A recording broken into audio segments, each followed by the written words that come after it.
I'm George James, Head of Commonwealth here at Stanley Gibbons. I'm going to introduce to you today our flagship Commonwealth catalogue, Commonwealth and British Empire stamps, 1840 to 1970, which is usually known by a short name of Part One. Now, Stanley Gibbons has been producing catalogues since 1865, and the first one was actually a penny price list. And this specific catalogue, Part One, has been in print for 122 years. The first one was produced in 1898. So there are decades and over a century's worth of research in this volume. Despite that, though, it's still updated every year with new research and reacting to market trends. It's comprehensively repriced, literally page by page.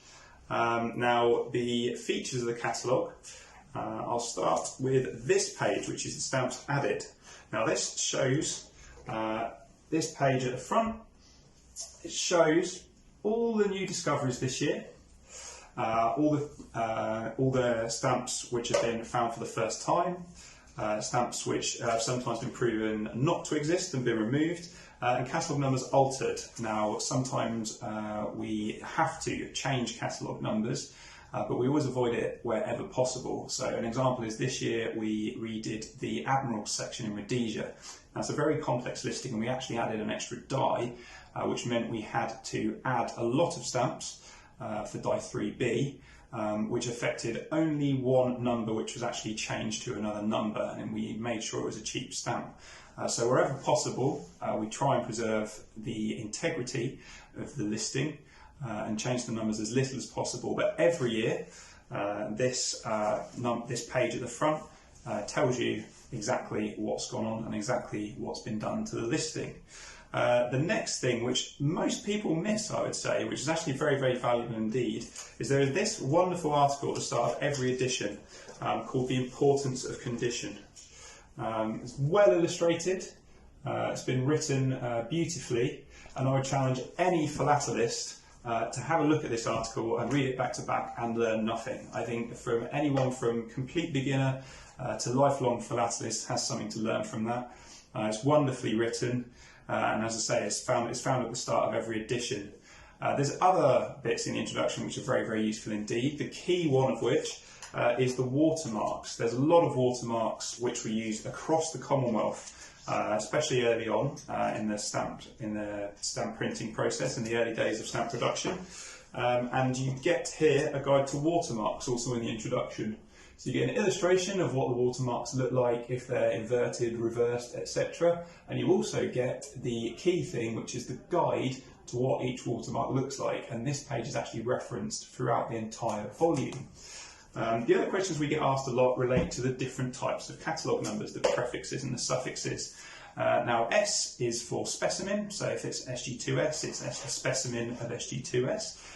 W is for watermark varieties, so watermark varieties are usually rarer than standard stamps, so you get things like watermark reversed, inverted, etc. And those are suffixed with a W number. Now, there's some more interesting ones as well. The Z numbers are often asked about. Now, Z numbers are used where stamps of one country were valid for use in another. So if we take Malta, for instance, in the early days of Malta, the stamps of Great Britain were used, and we priced those stamps of Great Britain used in Malta with illustrations of the postmarks. And this is also true for Cyprus, Gibraltar, and Indian stamps were valid in many different countries across the Middle East in the early days, before these countries got their own issues.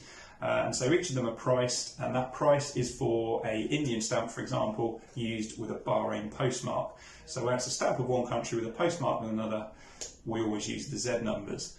Now, there's little gaps in the pricing sometimes, which are indicated with either a cross, almost like a crucifix shape, or a dash, and there's a slight difference between the two. Now, the cross means does not exist. So this is either because it can't exist because it was never printed. For example, if a sheet was produced with a variety but all of them were cancelled to order, that there would be not a mint one possible, so it would have a cross if it doesn't exist. Another example here is the British Guiana 1 cent magenta, where there's only one copy known. It is a used copy, so in the mint column, for that price there is a cross because it doesn't exist. A dash is slightly different. A dash means it may exist, or there's no market data, or there's none recorded. So a good example of this would be a variety where the only discovered example is used. So if we found an inverted watermark that we'd never seen before, and it was on a used stamp, we would price the used stamp, and in the mint column, because we know it may exist, we would put a dash, and that would allow us to insert the price when there's market data or one's recorded for the next time we need to edit it, essentially. This also, the reason we say it's our flagship catalogue is because this contains a specialised listing of all the countries of the Commonwealth. Now, we get asked a lot, how is it different to Stamps of the World? Now, Stamps of the World is a simplified listing, and the simplified listing means that it's just one example of each design of stamp. So if a stamp is issued twice with different watermarks, Stamps of the World won't list it. Stamps of the World also doesn't have any plate varieties, watermark varieties, different printings. It's designed for a collector who collects very broadly and just wants one of each. This is the most comprehensive listing available for Commonwealth stamps. So it lists all the watermarks, all the printings and shades where identifiable. It has flaws, and it's kept absolutely bang up to date every year. So the rare stamp department go through auction realisations, they go through market data, they go through sales, they look at new research and journals, and every single year from Aden to Zululand, this catalogue is comprehensively repriced, which will ensure that it's kept up to date long into the future and always reacts to market trends. So it's just one of many catalogues that we publish here at Stanley Gibbons.